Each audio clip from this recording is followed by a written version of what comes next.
Sir Lalan जा रहे हैं DSS छात्रों पे जो लाठीचार्ज हुई है, उन्होंने कहा कि ऐसा होता रहता है।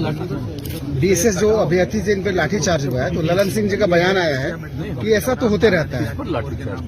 DSS जो अभ्यर्थी हैं, DSSC के जो अभ्यर्थी जी, पटना में लाठीचार्ज कल हुआ। बयान आया कि ऐसा तो होते रहता है। सब देश यात्रा पे कब निकलेंगे?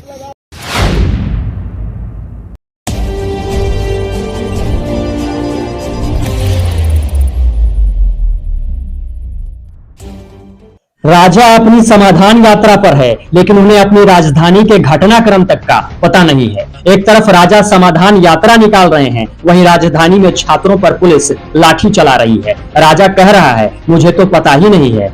मतलब साफ है, राजा लापरवाह है। वो फिर एक बार समाधान यात्रा के जरिए आपको ठगने निकला है। होशियार हो जाइए, क्योंकि जिस राजा को राजधानी में घट रही घटना की जानकारी न हो, जिस राजा को सिर्फ सत्ता का सुख चाहिए, जो राजा सुशासन राज, बिहार में बहार और जनता के राज के झूठे स्लोगन के जरिए जनता को ठगता आया हो, जो राजा नशा मुक्ति अभियान चलाकर मासूम बच्चों से प्रचार करवाकर अपनी पीठ थपथपाता हो, फिर जहरीली शराब से मरने वालों की मौत का तमाशा बनवाता हो, जो राजा सवाल पूछने पर गुस्सा हो जाता हो, जो राजा उसके हिसाब का सवाल पूछने पर हंस हंस कर जवाब देता हो, जो राजा सत्ता का सुख भोगने के चक्कर में पूरे राज्य को बदहाल कर दे, जिस राजा को अपने महल के इर्द गिर्द होने वाली घटना की जानकारी तक न हो, वो पूरे बिहार में घूम घूम कर समाधान यात्रा कर रहा है और जनता की समस्या का समाधान होने की जगह समस्या और बढ़ रही है। जो राजा पहले इन युवाओं को नौकरी देने के नाम पर हाथ खींच ले, फिर तेजस्वी यादव के कहने पर कहे 10 क्या 20 लाख रोजगार देंगे, वो राजा अब उन्हीं युवाओं पर लाठी चलवा रहा है और कह रहा है, मुझे तो कुछ पता ही नहीं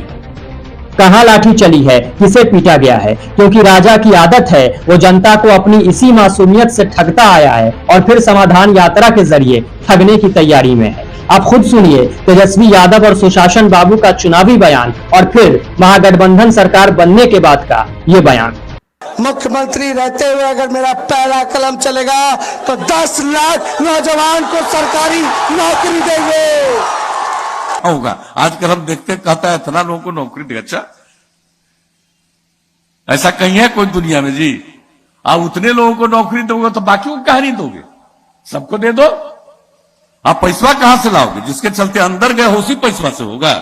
सरकारी और सरकार के बाहर भी हर तरह से इतना ज्यादा काम बढ़ना चाहिए कि ये हो जाएगा तो हम लोगों का मन तो है कि भाई इसको तो हम लोग 20 लाख तक पहुंचाएं। बहरहाल सरकार बनते ही पहली कलम से पहला हस्ताक्षर कर युवाओं को रोजगार देने वाले अब सरकार बनने के बाद उसी युवा पर लाठी चलवा रहे हैं। जदयू के राष्ट्रीय अध्यक्ष कह रहे हैं, ये सब होता रहता है। सुशासन बाबू कह रहे हैं, हमें तो पता ही नहीं है। मतलब राजा अपनी कुर्सी बचाने के लिए यात्रा पर है और यात्रा में इतना लीन है कि अपने राज्य में घट रही घटनाओं की जानकारी तक नहीं है।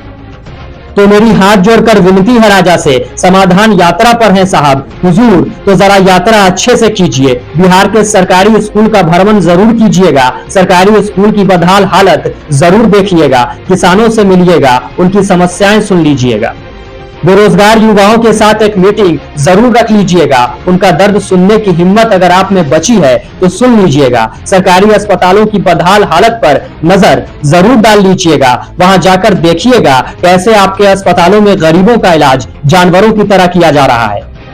हो सके तो मौका निकालकर जहरीली शराब से मरे लोगों के घर चले जाइएगा, उनके परिजनों से कहिएगा, हमसे गलती हुई है, हमने सत्ता के नशे में सब कुछ बर्बाद कर दिया है। शराबबंदी कानून का झूठा ढकोसला कर हमने भ्रष्टाचार को बढ़ावा दिया है। सुशासन राज का नारा देकर हम बिहार में अपराध को नियंत्रित नहीं कर पाए। खुले मंच से बिहार की जनता से माफी मांग लीजिएगा, आपकी समाधान यात्रा सार्थक हो जाएगी। ब्यूरो रिपोर्ट, चौथा स्तंभ।